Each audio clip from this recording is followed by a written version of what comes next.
더블패스도 없고 이러면 문제가 많겠죠, 그죠? 자, 이거 굉장히 중요한 문제예요. 코드 내용이야, 뭐, 저 아니라도 뭐, 저도 물론 알려드릴 거지만, 뭐, 잘 알려주신 분들 많죠, 그죠? 근데, 궁극적으로, 코드를 잘 아시고자 하는 목적 자체도 그런 거잖아요, 그죠? 회사가 잘 되고, 실패 비용 줄어들고, 나도 보너스라도 받고, 그죠? 여러 가지 시스템을 개선시켜서 서로 효율적으로 웃으면서 일하는 게 목적인데, 그러기 위해서는 우리 용접 시스템에 문제가 있어요. 제가 용접을 제일 잘하는 용접사들이 모여 있다고 생각하는 것은 대우조선해양이에요. 몇 번 입회를 했지만 용접사 수준이 굉장히 높아요. 굉장히 높은데 거기서도 WPS를 잘 모르더라고요. 그죠? 제가 강의를 많이 하잖아요. 뭐 요새야 코로나고 강의도 많이 없지만 강의를 할 때 용접사분들도 많이 오신다는 거예요. 많이 오세요. 뭐 물론 뭐 그렇게 막 다른 관리자분들에 비해서 비율이 높은 건 아니라도 한 그래도 한 뭐 제 강의를 이때까지 들으신 분들이 뭐 한 100명이라 치면 그 중에 뭐 한 한두 명은 용접사분들이 계세요. 그죠? 그분들이 하실 말씀도 제가 뭐 얘기를 하다가 용접 엔지니어링이든 용접 뭐 검사든 뭐 이런 거 또 CWI든 교육을 하다가 이제 더블 패스 얘기를 하면 내가 20년간, 15년간, 17년간 용접을 했는데 더블 패스라는 용어를 들어본 적이 없다. 더블 패스를 본 적도 없다. 그거 보고 용접한 적도 없다. 심지어 그걸 보면 용접이 더 안 되더라. 뭐 이런 말씀을 하시는 걸 들었어요. 그죠? 자, 그걸 보고 용접하면 더 안 된다는 말은 자기 조건에 안 맞다는 거죠. 그죠? 근데 그 조건에 맞춰야 기계적 성적이 나오겠죠. 두 번째, 더블 패스가 잘못 만들어진 경우가 있어요. 그죠? 근데 그럴 확률은 작다고 보고 그랬을 때 연습이 안 돼 있는 거예요. 특정 조건에 맞춰서 용접을 하는 연습이 안 돼 있는 거예요. 그러면 그 용접 외에는 다른 용접을 할 수가 없어요. 계속 똑같은 결함 문제 실패 사례가 지속적으로 발생하는 거죠. 그죠? 자, 그래서 뭐 용접사 요 코드 보는 거 중요한데 여러분들 회사와 여러분들이 검사하시는 혹은 웰딩 엔지니어시라면 용접사 관리를 또 하시잖아요. 그죠?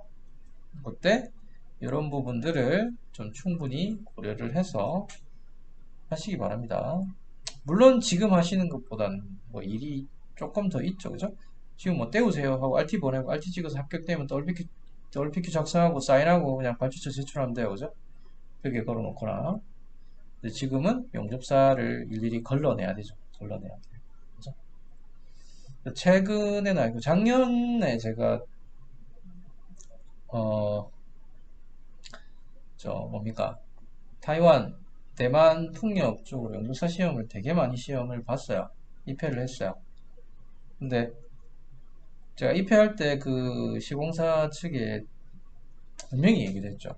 지금 용접사 시험 치시는 분들이 한두 명도 아니고 지금 수백 명이 될 것 같은데 지금 이게 뭐 일반적인 철구조물 공사도 아니고 자재도 비싼 거고 좀 그런 건데 용접사 시험을 쳐서 합격한다고 해서 이게 문제가 안 생길 것도 아니고 용접사를 좀 선별할 필요가 있다라고 했어요. 그죠?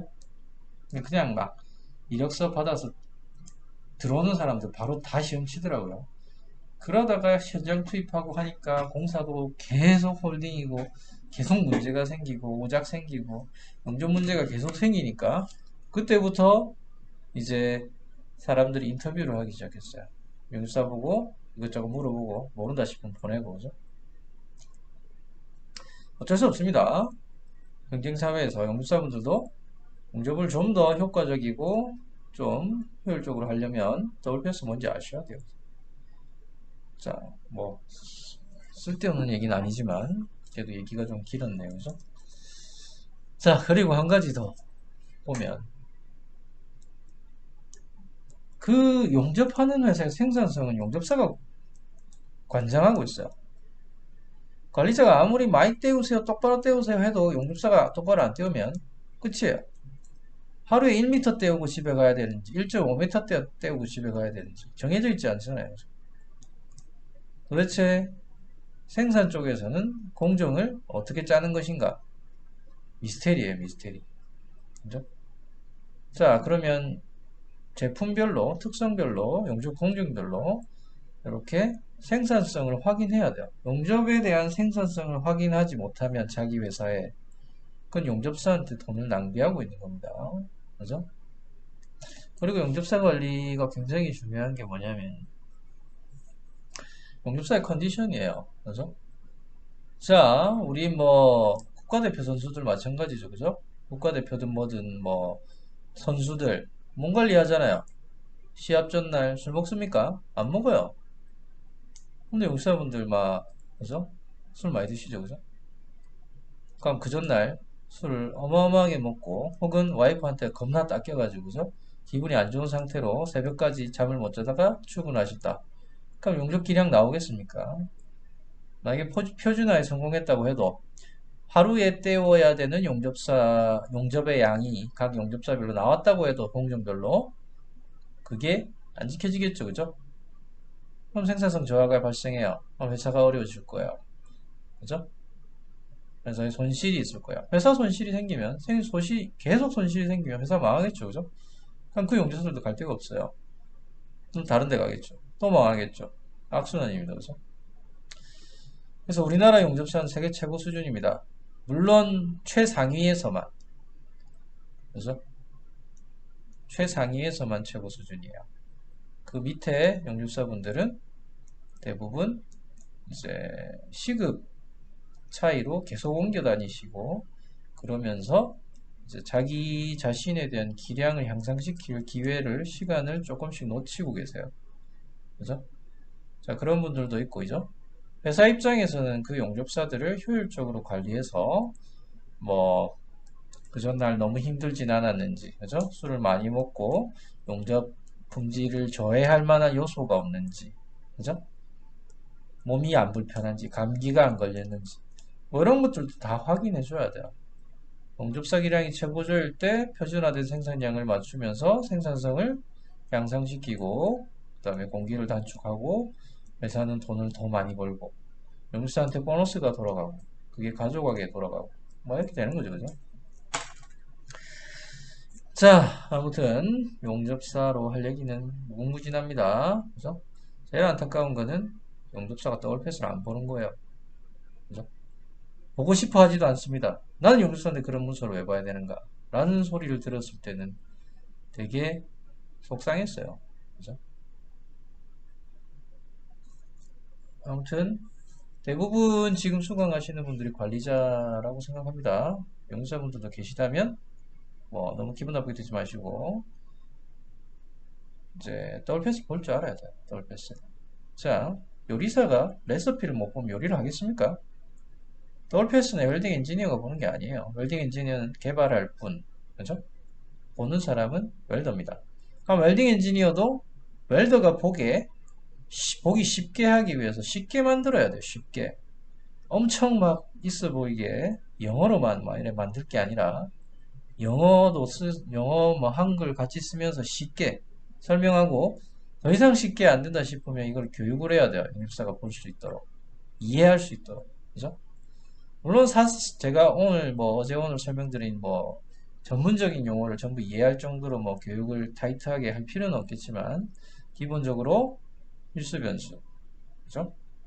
그런 것들 확인하시고 본인의 전류 전압이 어느 정도 되는지, 그죠? 그런 거 확인할 수 있는 방법, 그런 건 아셔야겠죠. 그래서 용접사분들과 관리자분들한테 당부를 드려요. 그럼 어떻게 됩니까? 용접 품질이 전방위적으로 올라가요. 그죠? 하면 이제 모두 해피한 거죠. 그죠? 자, 여기까지 하고 절차 좀 볼게요. Qualified WPS. 용접사 시험의 가장 큰 전제는 WPS입니다. WPS가 있어 용접을 하죠. 그죠? 가끔 그런 업체들이 있어요. 저도 DMV 사이드로 일을 할 때도 있고, TUV 사이드로 일을 할 때도 있고, 뭐 한데, 용접사 시험에 입회를 해야 되는데, 용접사 시험이 문제가 아니라 회사에 WPS 자체가 없는 거야. WPS 없는데 어떻게 용접을 하십니까? 라고 하면, 뭐, 대기업에서 받아서 한다. 그죠? 옛날에 그랬어요. 그랬고 어쩔 수 없이 받아갔습니다. 그리고 발주사에서도 예를 들어서 뭐 A라는 초대기업 발주사가 있어요. 그 밑에 B라는 시공사가 있고 C, D, E라는 협력사가 있어요. 그럼 여기서 연로 검사를 하러 갈 때도 있겠죠, 그죠? 그럼 A에서 C라는 협력사로 검사를 하러 갔어요, 제품에 대해서. 그럼 거기서 WPS를 가지고 있겠죠. 근데 그게 C사 거거나 A사 거거나 둘 중에 하나겠죠. C사일 가능성이 별로 없어요. 거의 다 A사 거예요, A사. 여기서, B사 거, B사. 자, 헷갈리네요, 그죠? 자, 다시.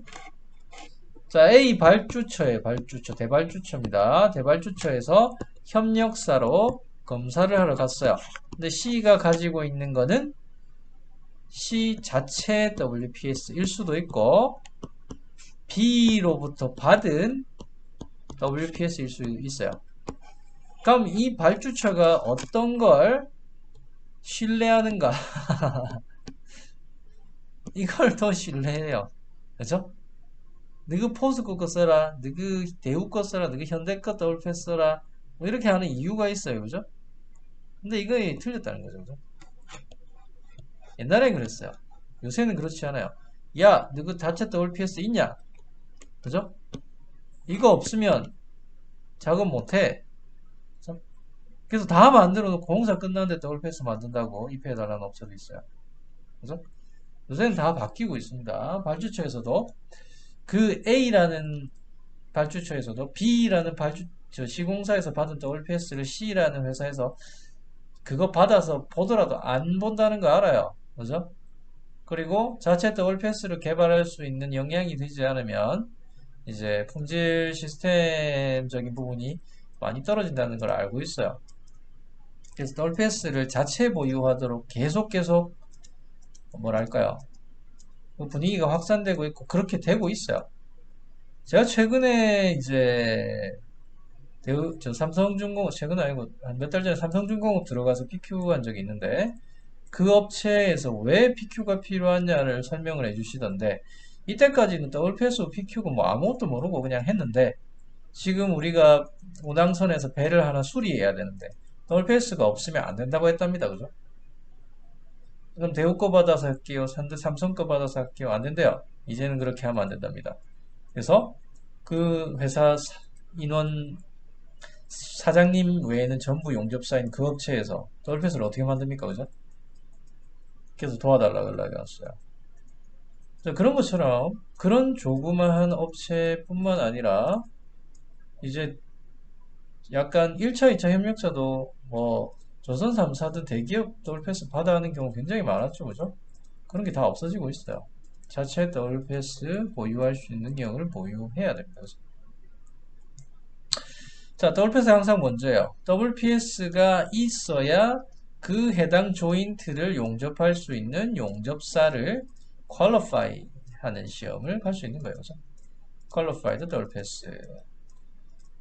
자, 그 다음에 preparation of test coupon. 쿠폰을 준비합니다. 쿠폰. 그 다음에 full supervision. 웰딩을 해요.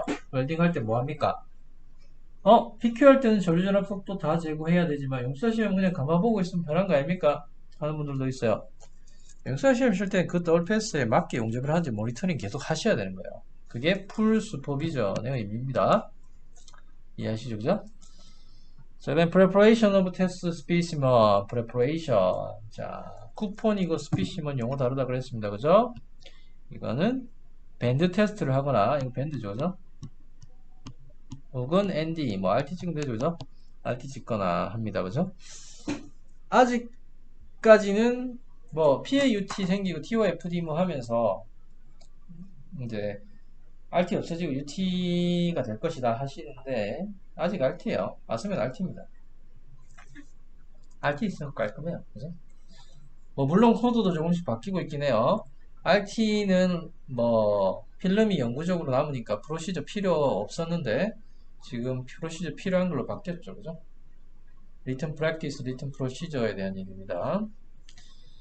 자, 레코드 원, 자, 테스트 하고 나서 결과값이 합격이라면 레코드 원 WPQR, 그 다음에 서티피케이션이야, 서티피케이션. 자, 어제 제가 certify라고 했죠, 그죠? approve 아닙니다. approve 아니에요. 자, acceptance criteria는 160, 180, 190에 따라서 한다. 자, 용사시험에 대한 절차였어요. 용접사 시험은 굉장히 간단해 보이지만 WPS가 전제되어 있기 때문에 WPS에서 나오는 내용들을 풀 슈퍼비전이죠. 풀 슈퍼비전 모니터링 다 하셔야 되고 용접사가 그걸 읽을 수 있는지 확인하셔야 되고 그 다음에 실제 용접할 때 유관 검사 잘 하셔야 되고 그죠? 그 다음에 파이널 검사도 하고 비파괴 그 다음에 결과값 정리까지 이렇게 절차가 이루어집니다.